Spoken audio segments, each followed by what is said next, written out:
స్థితిలో ఉంది మన రాష్ట్రం. చెప్పుకోవడానికి సిగ్గుచేటుగా ఉంది. ఇవాళ ఒకప్పుడు ప్రపంచ పటంలో వెలిగిన మన రాష్ట్రం ఈనాడు ఆ ప్రపంచ పటంలో నుంచే మాయమైపోయే పరిస్థితిలో ఉంది ఈరోజు మన ఆంధ్ర రాష్ట్రం. మీరందరికీ గుర్తుపెట్టుకోవాలి, రేపు జరగనున్న ఎన్నిక మనకి, మన రాష్ట్రానికి, మన భావి తరాలకు భవితకు సంబంధించింది. దీంట్లో మీరు తేల్చుకోవాల్సింది ఏంటంటే, మీకు అభివృద్ధి కావాలా, అరాచకం కావాలా, లేకపోతే మీకు సంక్షేమం కావాలా, విధ్వంసం కావాలా, మీకు సుపరిపాలన, సమర్థమైన పాలన కావాలా, లేకపోతే రాక్షస పాలన కావాలా, లేకపోతే మీకు స్వర్ణ యుగం కావాలా, చీకటి రాజ్యం కావాలా, మీకు కూల్చడానికి కావాలా, కట్టడానికి కావాలా? మీకు న్యాయ నిర్ణేతలు మీరే. నేను రేపు శ్రీరామనవమి, అందరూ కూడా శ్రీరామనవమి శుభాకాంక్షలు తెలియజేసుకుంటూ, ఎందుకంటే అందులో ఒక డైలాగ్ ఉంది నాది రాముడుగా. నేను అంటాను, ముందు నేను ప్రజా సేవకుణ్ణి, ఆ తర్వాతే రాజు. నేను ఇక్కడ అలా కాదు, యథ రాజా తథా ప్రజ. యథ రాజాలాగా ప్రభుత్వ సిబ్బంది అయితేనేమి, లేకపోతే వ్యవస్థలు అయితేనేమి అన్ని కూడా నిర్వీర్యమైపోయాయి. ఏదో ఇచ్చిన మాట తప్పని అన్నాడు, మరి రాష్ట్రం అంతా మంట కలిపేశాడు. అలాగే మడమ తిప్పనన్నాడు, అందరి మెడలు విరిచేశాడు. అలాగే ఈ మద్యపాన నిషేధం అన్నాడు, మరి ఈ యొక్క పేదల యొక్క అన్నపానీయాలు మొత్తం కూడా తన మద్యపాన వ్యాపారంలో పోసేశాడు. అలాగే జగనన్నంటూ జగలగల పీడిస్తున్నాడు. అలాగే మావయ్యనంటూ మన మనోభావాలను తగలబెడుతున్నాడు. అలాగే ముఖ్యమంత్రినంటూ దినగంత్రి పాలన చేస్తున్నాడు ఈ జగన్. అలాగే నేనుంటే అంటూ, అవును నువ్వు ఉంటే ఎంత దుర్మార్గం, దగా, మోసం ఉంటుందో నిరూపించాడు జగన్. అలాగే దళితులకు అండంగా ఉంటానని చెప్పి వాళ్ళ చావులతో తన ఆఖరి కేకలు ఆర్పుకుంటున్నాడు. మహిళలకి అక్క చెల్లెలు నా అన్నదమ్ములు అంటూ ఆ అక్క చెల్లెల అన్నదమ్ముల ఆస్తిలో వాటా అడుగుతున్నాడు ఈ జగన్. అలాగే నా అక్క చెల్లెలంటూ వాళ్ళందరూ ఉసురు పోసుకుంటున్నాడు. అలాగే రాజధాని రైతులు వాళ్ళ మెతుకులు రక్కపు కూడులో మార్చాడు. అలాగే నేను ముఖ్యమంత్రిని అంటూ దినగంత్రి పాలన చేస్తున్నాడు ఈ జగన్. అలాగే ఒక నియంత్రుడిలా తయారయ్యాడు, నయవంచకుడిగా తయారయ్యాడు ఈ జగన్. అలాగే ఋషికొండ చూస్తున్నాం మనం, తవ్వి తన కండకావరం ఎంత ముదిరిపోయిందో చూపిస్తున్నాడు ఈ జగన్. ఇక నీ ఆటలు సాగవ జగన్. రేపు ఎన్నికల్లో మీరు సమాధానం చెప్పాలి. నీ పొగరు నడుము విరిచే రోజు వచ్చింది. నీ అహం మెడలు నరాలు తెగే సమయం వచ్చింది.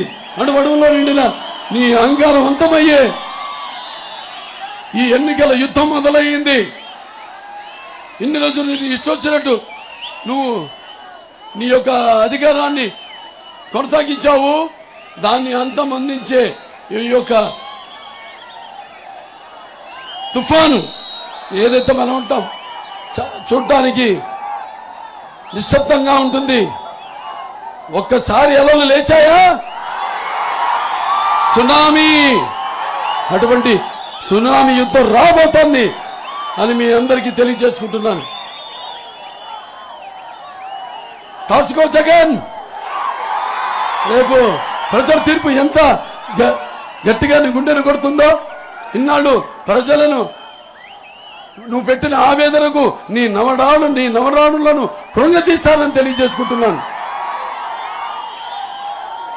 ముందు 5 ఏళ్ళు 3 ఏళ్ళు రాజధాని పేరుతో గడిపేశాడు. దాని తర్వాత నవరత్నాల పేరుతో మీ అందరి నడువులు కృంగతీశాడు. నవరత్నాలతో ఏం చేశాడు? మొత్తం రాష్ట్రాన్ని అప్పుల పాలు చేశాడు. 12 లక్షల కోట్ల రూపాయలు ఎవడప్ప సొమ్ము. దాంట్లో అతను ప్రకటించిన నవరత్నాలకు అతను ఖర్చు పెట్టేది ఎంత? 2.5 లక్షల కోట్ల రూపాయలు. మిగతా 10 లక్షల కోట్ల రూపాయలు ఏమైందని అడగండి. రేపు తీర్చేది మనమే. ఆ అప్పు మన మీద భారం.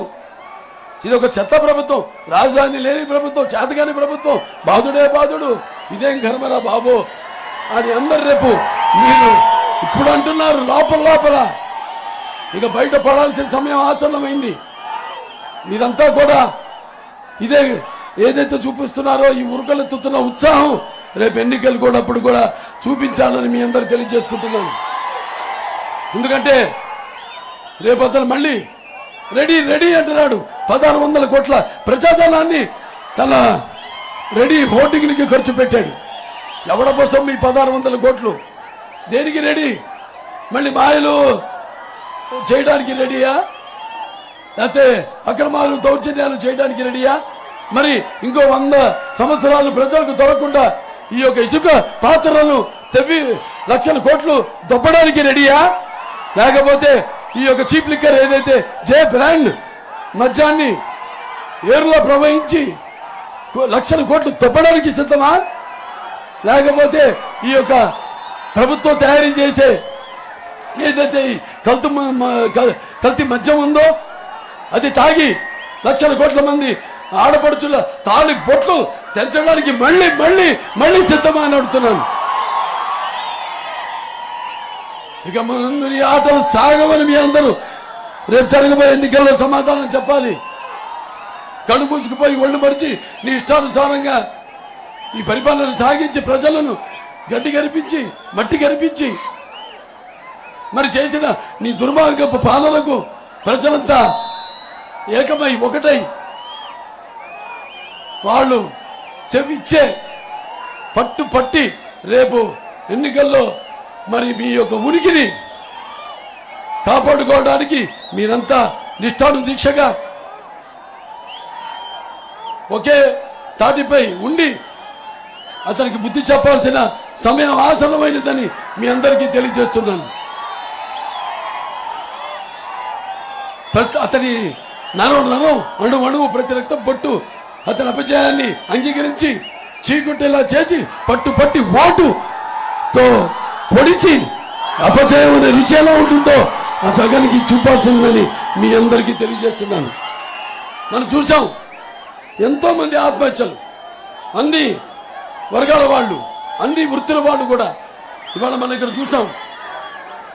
ఇక్కడ మరి ఆనాడు ఎస్సీలు ఉన్నారు, దళితులు. ఆనాడు కోవిడ్ సమయంలో డాక్టర్ సుధాకర్ అదే మాస్క్ అడిగిన నేరానికి వాళ్ళ దృష్టిలో అడిగితే మరి అతన్ని నానా చిత్ర హింసల పాటు చేసి అతని మరణానికి కారకుడు అయ్యాడు ఈ జగన్. అలాగే జడ్జి రామకృష్ణ గారు ఆయనపై అక్రమ కేసులు పెట్టి ఆయనని మానసికంగా ఎంతో క్షోభ పెట్టారు. అలాగే ప్రభుత్వ వ్యతిరేక విధానాలను ప్రశ్నిస్తే పేద దళితులు శిరోమండనం చేయించాడు. అలాగే ఈ వైకాపాకి చెందిన ఎమ్మెల్సీ అనంతబాబు దళితుడైన తన డ్రైవర్ని హత్య చేసి తీసుకెళ్లి డోర్ డెలివరీ చేయించాడు. అతను విచ్చలవిడిగా తిరుగుతున్నాడు బయట. అలాగే ఈ యొక్క రాజధాని పై తెప్పించిన నాయకులందరి మీద ఎస్సీ ఎస్టీ కేసులు పెట్టారు. ఇది ప్రభుత్వ విధానం. మరి ఇక్కడ చూస్తే ఇక్కడ మన ఎమ్మికనూరులో ఆత్మహత్యలు, మన శంకరయ్య అని ఆయన 2 సెంట్ల భూమి చేనేత, ఆయన 2 సెంట్ల భూమి కోసం ఆయన పడ్డ క్షోభ చివరికి కెరోసిన్ పోసుకొని ఆయన ఆత్మహత్యకు పాల్పడ్డాడు. ఒంటిమిట్టలో 3 చేనేత కార్మికులు వాళ్ళు కూడా ఈ ల్యాండ్ మాఫియా దాంట్లో 3 ఆత్మహత్య చేసుకున్నారు. పెడలలో 3 అప్పుల బాధ భరించలేక చేనేత కార్మికులు. అలాగే మన ధర్మవరంలో 2. అలాగే ఇక్కడ చూసాం మనం మైనారిటీల పైన. ఇక్కడ ఎమ్మికనూరులో మైనారిటీ బాలిక హజీరాబీ ఆవిడ మానభంగం చేసి ఎంత దారుణంగా అసలు ప్రవర్తించారు వీళ్ళు. మన కళ్ళ ముందే కట్టినట్టుగా ఎన్నెన్నో వాళ్ళు చేసిన దారుణాలు ఎన్నో. కాబట్టి మనం గుర్తుపెట్టుకోవాల్సింది ఒకటే, ఇక్కడ మన దగ్గర ఈ దేశంలో ఈనాడు మనకున్న ఆయుధం ఓటు.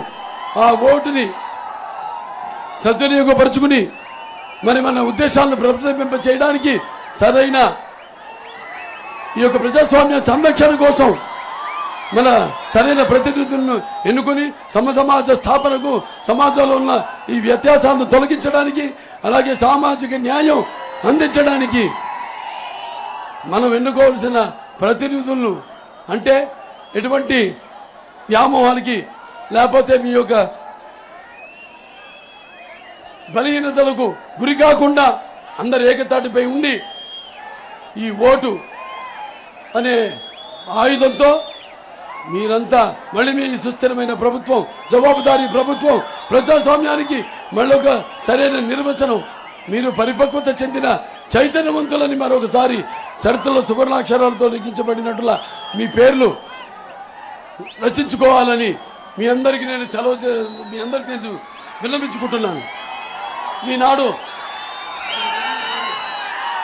ఎన్నో పనులు ఇక్కడ ఈ ప్రాంతానికి మనం చేయడం జరిగింది. ఇక్కడ మన టెక్స్టైల్ పార్క్ కి మరి 100 ఎకరాలు మనం శాంక్షన్ చేయడం జరిగింది. దాన్ని అది రియల్ ఎస్టేట్ చేసి వ్యాపారంగా మార్చుకున్నారు ఈ వైకాపా వాళ్ళు. దాంతో ఆర్డీఎస్ రైట్ కెనాల్ నుంచి సాగునీరు కోసం 1984 కోట్ల రూపాయలు శాంక్షన్ చేసి మరి దాన్ని మనం టెండర్కి పిలిస్తే రివర్స్ టెండరింగ్ అంటూ దాన్ని ఆపేసింది ఈ వైకాపా ప్రభుత్వం. అలాగే ఈ యొక్క తాగు నీరు కోసం తాగునీరు సంబంధించిన గాజుల దిండి నుంచి మరి 146 కోట్లతో ప్రతి ఇంటికి తాగునీరు ఇవ్వాలి అని మనం శాంక్షన్ చేస్తే దాన్ని ఆపేశారు. ఆనాడు మన నాన్నగారు అలాగే మన నాగేశ్వర రెడ్డి గారు తండ్రి గారైన మోహన్ రెడ్డి గారు వాళ్ళు కలిసి ఈ యొక్క గుడికల్లులో ఎస్ఎస్ ట్యాంకు అంటే ముందు భవిష్యత్తులో అవసరాన్ని దృష్టిలో పెట్టుకుని ఆనాడు 100 ఎకరాలు శాంక్షన్ చేయడం జరిగింది. అది కూడా పూర్తి చేయలేదు వీళ్ళు. దాన్ని కూడా వ్యాపారంగా మార్చుకుని కొన్ని 250 కోట్లు విలువైన ఆ భూమిని వాడుకో స్వాహా చేశారు. ఇది వీళ్ళు చేసిన అభివృద్ధి. ఎక్కడైనా ఒక్క రోడ్లో కూడా ఒక్క గొయ్యి కూడా మడితో పూడ్చారా అని నేను అడుగుతున్నాను. అభివృద్ధి లేదు, ప్రజల ప్రాణాలకు సెక్యూరిటీ లేదు, అలాగే సంరక్షణ లేదు, అంత పతనం. ఇవాళ మనం ఒకటే గుర్తుపెట్టుకోవాలి, మన రాష్ట్రానికి మన పసుపు జెండానే అండా దండా అని. రేపు పసుపు దండు కదిలితే మొత్తం అక్కడ తాడేపల్లిలో జగన్ గుండెలో దడ పుట్టింది. ఇవాళ రేపు అధికారంలోకి వచ్చాక మళ్ళీ ల్యాండ్ యాక్ట్ ఏదో తీసుకురాబోతున్నాడు కొత్తగా. పైచం ముదిరిపోయింది. దాంతో ఏంటంటే పాస్బుక్ అతను బొమ్మలు వేసుకుని రిజిస్టర్డ్ భూములు ఆ పట్టాలన్నీ తన దగ్గర పెట్టుకుని ఆ పుస్తకాలు రేపు ఒకవేళ మీరు సరిగ్గా దాన్ని పట్టించుకోకపోతే రేపు చూస్తే దానిపై కూడా అప్పులు ఉంటాయి, మీ పేరుతో అప్పులు ఉంటాయి, గుర్తుపెట్టుకోండి. అలాగే ఈ మధ్య వ్యాపారం ఏదైతే ఉందో, ఏదైతే అన్ని లక్షల కోట్లు దోచుకుంటున్నాడో దాన్ని కూడా ఇరిమి పెట్టి ఇంకా అప్పుడు తీసుకొస్తాడు. చివరికి అతను కావాల్సింది ఈ రాష్ట్రంలో మన ఎవ్వరూ ఉండకూడదు. ఈ రాష్ట్రం మళ్ళీ జగన్ వచ్చంటే మనం ఈ రాష్ట్రాన్ని వదిలి వెళ్ళిపోవాల్సిందే. మొత్తం మన భూమిలో మన ఆస్తులు అన్ని వదులుకుని పోవాల్సిందే. అలాగే యువకుల్ని ఈ గంజాయికి డ్రగ్స్కి అలవాటు చేసి తను మాటిచ్చాడు ప్రతి సంవత్సరం జాబ్ క్యాలెండర్ ఇస్తాడని. ఏమైంది? ఈ గంజాయికి డ్రగ్గులకి అలవాటు చేసి మా జీవితాలతో ఆడుకుంటున్నాడు ఈ జగన్. అలాగే ప్రభుత్వ ఉద్యోగస్తులకు సిపిఎస్ వచ్చిన వారం రోజుల్లో రద్దు చేస్తానని ఇచ్చాడు. ఏమైందని అడుగుతున్నాను. అలాగే మన పోలవరాలను గోదావరిలో కలిపేసి తనని బ్లాక్ లిస్ట్ తన ప్రభుత్వాన్ని బ్లాక్ లిస్ట్ చేసిన మరి కాంట్రాక్టర్లందరికీ కూడా తిరిగి డబ్బులు ఇవ్వాలి కదా. డబ్బులు ఇచ్చే పని లేదు. అంతా కూడా తన సంపాదనే, తన కోసం సంపాదించుకోవడమే. జగన్కి మీరు ఓటేస్తే అది దొంగ చేతికి తాళం ఇచ్చినా జగన్కి అధికారం ఇచ్చినా ఒకటే అని మీ అందరికీ తెలియజేసుకుంటున్నాను. ఇవన్నీ దృష్టిలో పెట్టుకొని గమనించాలి అందరూ, మహిళలు ముఖ్యంగా. ఇవాళ సూపర్ 6 మేనిఫెస్టోతో తెలుగుదేశం ముందుకు వచ్చింది. ఆనాడు 17,000 కోట్ల రూపాయల అప్పుతో మన రాష్ట్రం ఏర్పడింది. చంద్రబాబు నాయుడు గారు ఆయన అనుభవంతో, ఆయన తెలివితేటలతో, ఆయనకున్న ఈ ఆర్థిక వనరులు సృష్టించే, అలాగే ఎలాగైతే ఈ ఇన్వెస్టర్స్ బయట ఇక్కడ పరిశ్రమలు పెట్టడానికి మన రాష్ట్రం కానీ విదేశాల నుంచి కానీ వచ్చి ఆయన అసలు ప్రపంచానికే మిషన్కి ఒక పెద్ద బ్రాండ్ నారా చంద్రబాబు నాయుడు గారు. అటువంటిది మళ్ళీ రాష్ట్రాన్ని బ్రతికి పట్టగట్టాలన్నా, తిరిగి గట్టున పడేయాలన్నా ఆయనే మనకు దిక్కు, ఆయనే మనకు దిక్చూసి అని సభాముఖంగా మీ అందరికీ తెలియజేసుకుంటున్నాను. ఇవన్నీ దృష్టిలో పెట్టుకుని ఈ బుట్ట రేణుకా గారు ఉన్నారు ఇప్పుడు ఇక్కడ. పాపం చాలా సౌమ్యురాలు. మన జగన్ చెప్తున్నాడు చాలా పేదరాలని. ఇవాళ బ్యాంక్ ఎగ్గొట్టి బ్యాంకులో అప్పు ఎల్ఐసి ఎంత 350 కోట్ల రూపాయలు సంచులు డబ్బు తీసుకొస్తాను ఇప్పుడు ఇక్కడికి నియోజకవర్గానికి. ఇవాళ నన్ను అడిగితే ఈ 5 ఏళ్ళు కూడా ఈ రాష్ట్రానికి తను సంపాదించింది బడ్జెట్ గా తనే ఇవ్వచ్చు బ్యాంకులకి ఇంకో అప్పులు తీసుకోకుండా. అటువంటి ఆవిడ ఇక్కడికి వచ్చి ఆయన అంటాడు సౌమ్యురాలు, సామాన్యురాలు, పేదరాలని. ఇంకా మిమ్మల్ని నిరుపేదలు చేయడమే వాళ్ళ లక్ష్యం.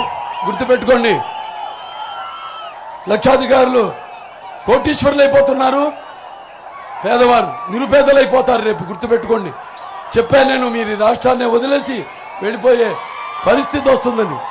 ఇవన్నీ మీరు గమనించండి, అప్రమత్తులై. ఎలాగైతే ఆనాడు నాన్నగారు చైతన్యాన్ని తీసుకొచ్చారో ప్రజల్లో, ఎలాగైతే చంద్రబాబు నాయుడు గారు వనరులు కల్పించారో ప్రజలకి, వాళ్ళ కాళ్ళ మీద ప్రతి నిరుపేద కుటుంబంలో నుంచి కొత్త ప్రతి వాడిని అటు వ్యవసాయం చేసుకునే వాళ్ళైతే వాళ్ళ ఇంటి నుంచి ఒక బిడ్డ అటు ఐటీకి వెళ్తే సుమారుగా నెలకి 75,000 రూపాయల జీతం. అటువంటి పరిస్థితులకి, ఆర్థిక పరిస్థితుల్ని అటు అన్ని సమతుల్యంగా అభివృద్ధి చేశారు చంద్రబాబు నాయుడు గారు. వీళ్ళంతా ఏదో దుష్ప్రచారాలు చేస్తున్నారు. అసలు వ్యవసాయం దండగా అన్నాడంట ఆయన. వీళ్ళ అబద్ధాలకి ఎంతో లేదు, ఏది మాట్లాడినా అబద్ధమే. కాబట్టి ఇవన్నీ దృష్టిలో ఉంచుకుని మీరు నిజానికి రండి. ప్రస్తుతం భ్రమలోంచి బయటపడండి. నేను అదే అంటుంటాను. నేను ఏదైతే సినిమాలు నటించానో, ఏదైతే విజయాలు మీరు ఇచ్చారో, నేను అప్పుడప్పుడు నిజాలకి చాలా మీ అందరికంటే కూడా దగ్గరగా ఉంటాను నేను. అందుకే నన్ను నేను గర్వంగా చెప్పుకుంటా. నాకున్న జ్ఞాన సంపదలు, బ్రాహ్మణుని, ఐశ్వర్యాలు, వైశ్యుడిని, మంచికి మాలను వంచిస్తే ఎదురు తిరిగే మాదిగని, కష్టాన్ని నమ్ముకున్న కమ్మరిని, కొమ్మరిని, కంసాలని, రజకుణ్ణి, నాయ బ్రాహ్మణుని, కల్మషుని, యాదవుని, ఆపదలు ఆదుకునే వెలమని, వ్యక్తిత్వంలో రాజుని, అమ్మనమనిపించే కమ్మని, పౌరుషంలో రెడ్డిని, భుజబలలో కాపుని అని చెప్పుకుంటుంటాను.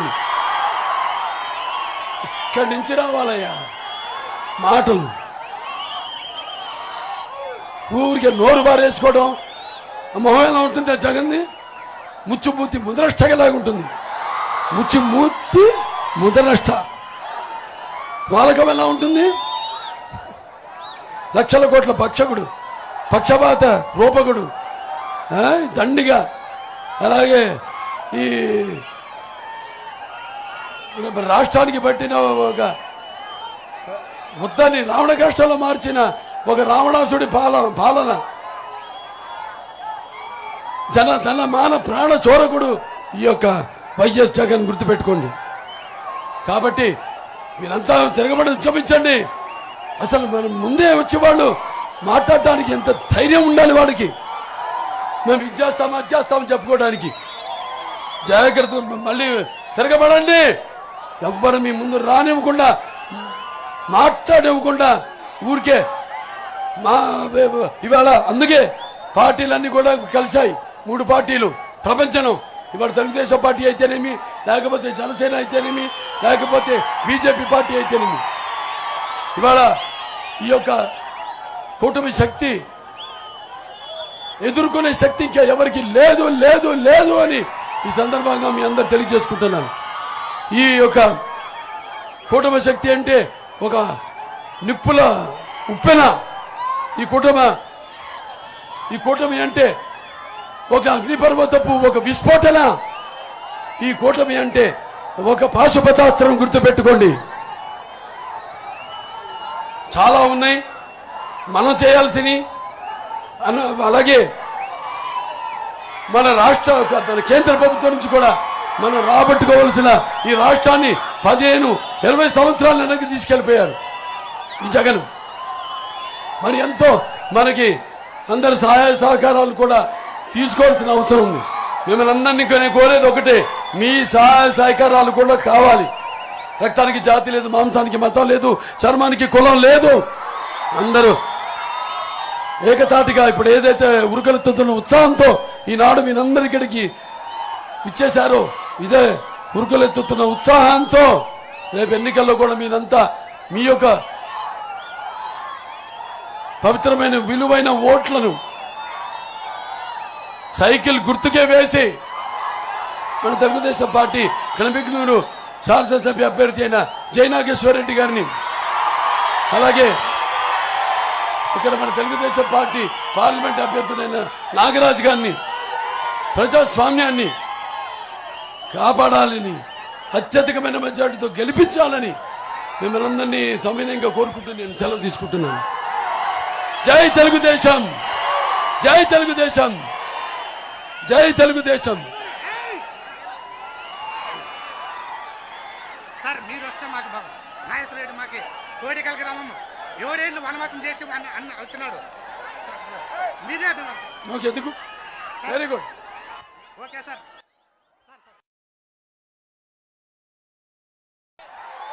జై జనసేన, జై జనసేన, जय बीजेपी, जय बीजेपी, जय बीजेपी. सारे जहां से अच्छा हिंदुस्तान हमारा, हम बुलबुले इसके, ये गुलसिता हमारा. मेरा भारत महान, मेरा भारत महान, मेरा भारत महान. जय हिंद.